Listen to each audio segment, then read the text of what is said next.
Bonjour et bienvenue au sommaire de ce journal. Corée, le ballet événement de Jean-Christophe Maillot jusqu'au 28 avril au Grimaldi Forum. Smadar Eisenberg, la présidente des Amis de l'Orchestre Philharmonique, nous parlera dans cette édition des Violons de l'Espoir, un concert caritatif extraordinaire. Et puis nous monterons à bord d'un yacht d'exception pour des masterclass de cuisine. Peinture, l'exposition de l'artiste Christophe Béraet propose des œuvres originales à la galerie AIAP située sur le quai Antoine Ier.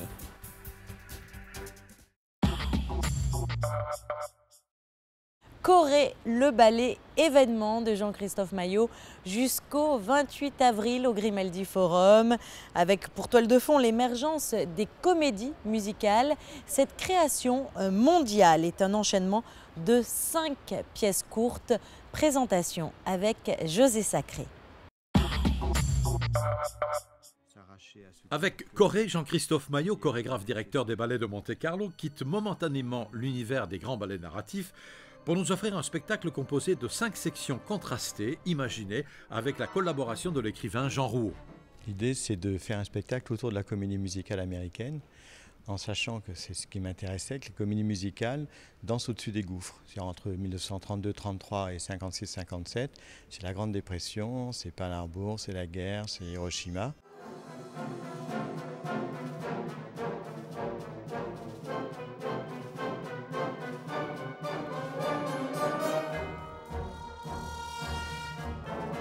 On avait une conscience que la comédie musicale est très représentative finalement de ce qui est arrivé dans l'histoire de la danse, surtout au XXe siècle.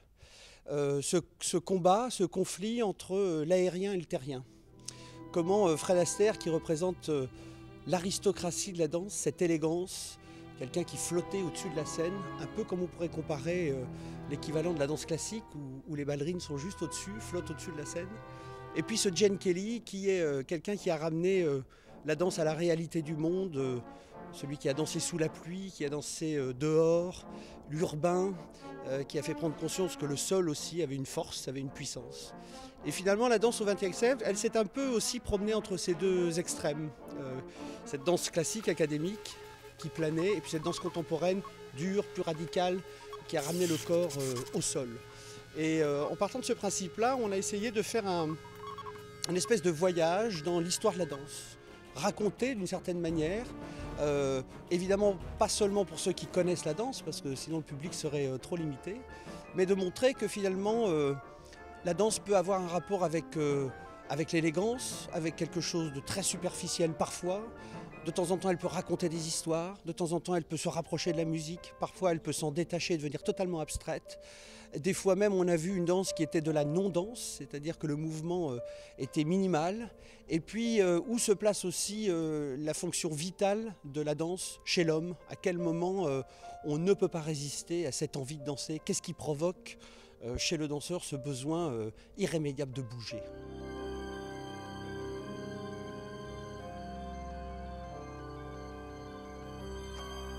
Corée est un spectacle étonnant où parfois les mots de Jean Rouault, dits par Jean Rouault, se croisent avec la danse et les musiques. Musiques de compositeurs surprenants dans leur diversité. Daniel Elfman, le grand musicien hollywoodien, Bertrand Maillot, Yann Maresch, John Cage et Daniel Ciampolini, auteur du Corée Finale, un magnifique solo de batterie.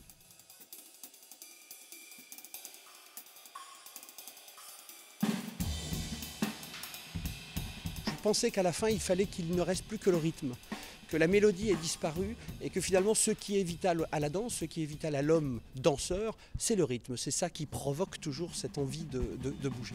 Donc c'est vraiment un voyage assez incroyable dans l'histoire de la musique, dans l'histoire de la danse, et tout ça par analogie avec ce qui s'est passé dans l'histoire du monde au travers de la comédie musicale. Car n'oublions pas que dans cette période-là, il y a eu la Grande Dépression, il y a évidemment Pearl Harbor, il y a Hiroshima, il y a des choses qui ont fait que le monde a basculé et qu'une fois que le monde bascule dans des univers comme celui-là, il ne peut plus être tout à fait le même.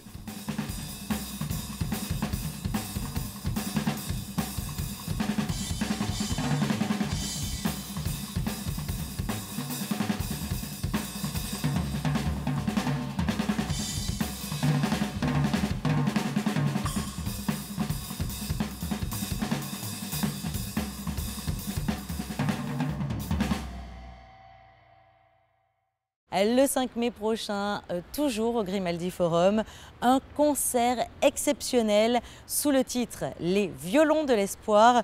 Ce concert caritatif donné par l'Orchestre Philharmonique de Monte-Carlo est organisé par l'association Les Amis de l'Orchestre Philharmonique. La présidente Smadar Eisenberg nous présente cet événement. C'est un des plus gros projets que l'association a organisé, certainement les plus émouvants. Il s'agit des 12 violons qui vont arriver à Monaco, qui vont rejouer pour la première fois après 70 ans de silence. Ce sont des violons qui vont être entre les mains des violonistes de l'Orchestre Philharmonique de Monte-Carlo, ainsi que Shlomo Mintz et Chia Tashkin, les solistes de ce merveilleux concert. Ces violons ont été retrouvés dans les camps de concentration et dans les ghettos après la Deuxième Guerre mondiale, parfois complètement détruits. Ils ont été restaurés par le maître luthier Weinstein et pour la première fois à Monaco, avant une tournée internationale, ces violons vont être ressuscités par les musiciens de notre orchestre. Ce gala est donné au profit de qui? Ce gala est donné au profit de l'Université de Jérusalem pour le Centre de la recherche du cerveau et de l'environnement.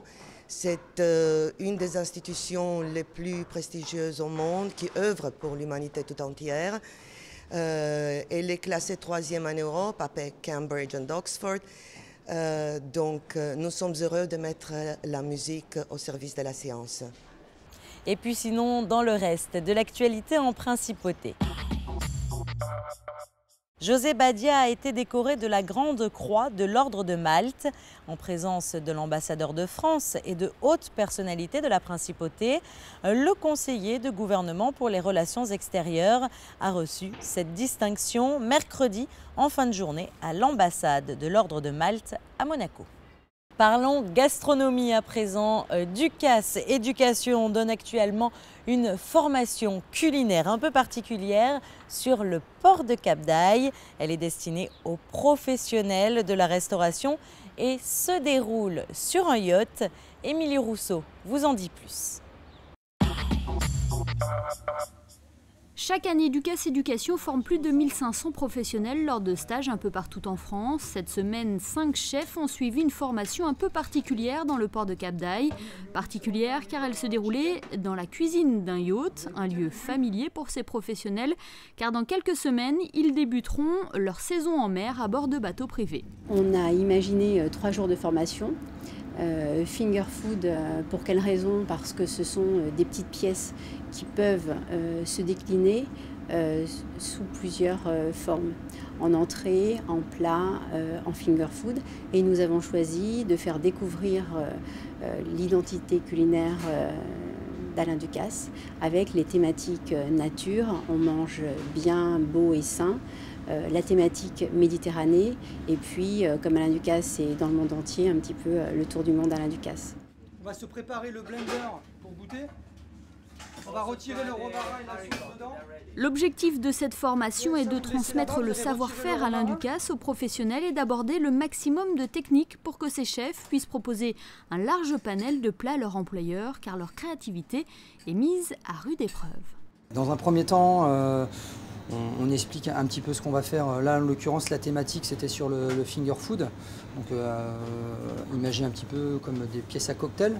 Donc, ce qu'on fait, c'est qu'on essaie de monter progressivement le niveau sur les 3 jours. Donc, la difficulté, c'est qu'on arrive sur des lieux qu'on connaît moins, on a moins de maîtrise, c'est pas nos lieux du quotidien.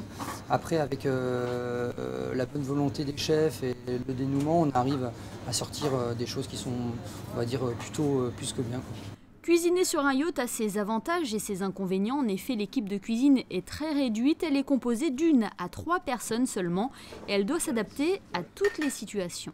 La difficulté, c'est sur l'approvisionnement, ce qui veut dire que quand ils partent en mer sur une semaine, 15 jours, c'est-à-dire qu'ils partent directement avec leurs légumes et leur viande, donc tout ce qualité fraîcheur, il va falloir être capable de le conserver afin de restituer justement le produit et les plats. Donc, là, ce qu'on fait en l'occurrence, c'est justement de mettre en œuvre tous ces produits sur les technicités qu'on a nous, pour que l'équipage soit plus serein lors des repas. Cette première session de formation de Ducasse Éducation en principauté répondait à une réelle demande de la part des professionnels de la restauration. Face à ce succès, d'autres thématiques devraient être abordées très prochainement cette année. Un nouveau pôle d'attraction qui va ravir les plus petits, offert par la Russie au prince souverain.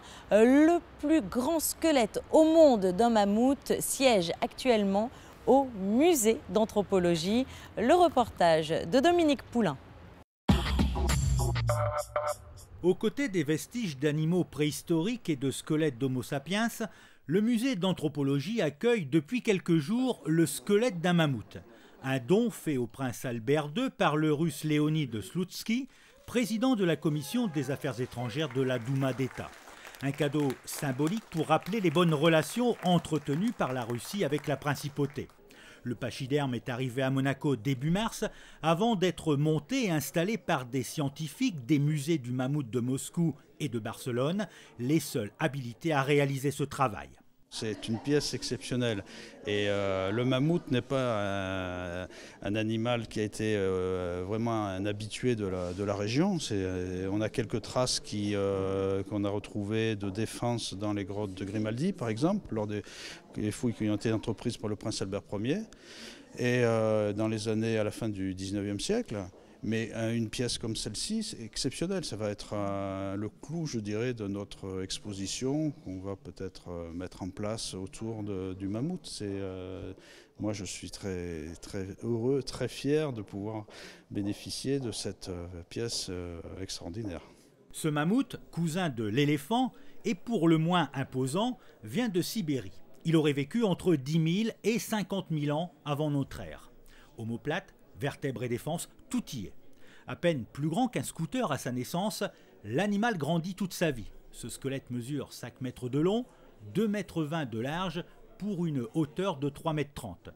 Il sera, à n'en pas douter, la nouvelle vedette du musée d'anthropologie pour proposer au public un voyage de plusieurs dizaines de milliers d'années en arrière. Vous le savez sans doute, la galerie AIAP UNESCO Monaco accueille régulièrement des expositions sur le canton premier. Christophe Béraët présente la sienne intitulée « Peinture ». Voyez plutôt ce reportage signé Frédéric Elion. Des peintures spontanées qui représentent des crispations poétiques. Christophe Béraët expose pour la première fois en principauté à la galerie AIAP. Une série de toiles qui retranscrit les textes poétiques de l'artiste en images et qui saisissent l'instant de crispation. Christophe Béraët prépare lui-même ses couleurs et utilise l'huile, l'acrylique, le fusain ou encore l'encre. Originaire de Nice, il peint depuis 15 ans sans thème particulier, juste en suivant l'inspiration du moment. Mon inspiration vient des environnements, des choses, des sentiments. Ça serait, comment on pourrait dire, ça serait un peu une poésie un peu déstructurée, des années 2000, une poésie contemporaine. Et autour de cette ossature, je construis tout un environnement en performance, en installation, en gravure, qui ont pour ossature la poésie. Les toiles n'ont généralement pas de titre. L'exposition Peinture de Christophe Béraët est à découvrir les lundis, mardis, mercredis et samedis, de 14h30 à 19h30 jusqu'au 8 mai. Il est à présent temps de passer en revue la météo. Vendredi, début d'une nouvelle dégradation du temps. Nuages plus gênants que le jour précédent, plus épais, sans disparition complète du soleil. Mais les températures seront encore douces. Comptez 18 degrés pour les minimales et 20 pour les maximales. Ce week-end, le temps continuera de se détériorer malheureusement. Samedi, des nuages d'averses feront leur apparition et la journée de dimanche sera quant à elle très nuageuse. Lundi, peu de changements côté temps, toujours du gris et du blanc. Ce journal est à présent terminé. Merci pour votre fidélité. Retrouvez tout de suite votre magazine Hors Cadre, présenté par François Chantré. Et cette fois-ci, l'invité n'est autre que le directeur artistique de la SBM, Jean-René Palacio. Au revoir.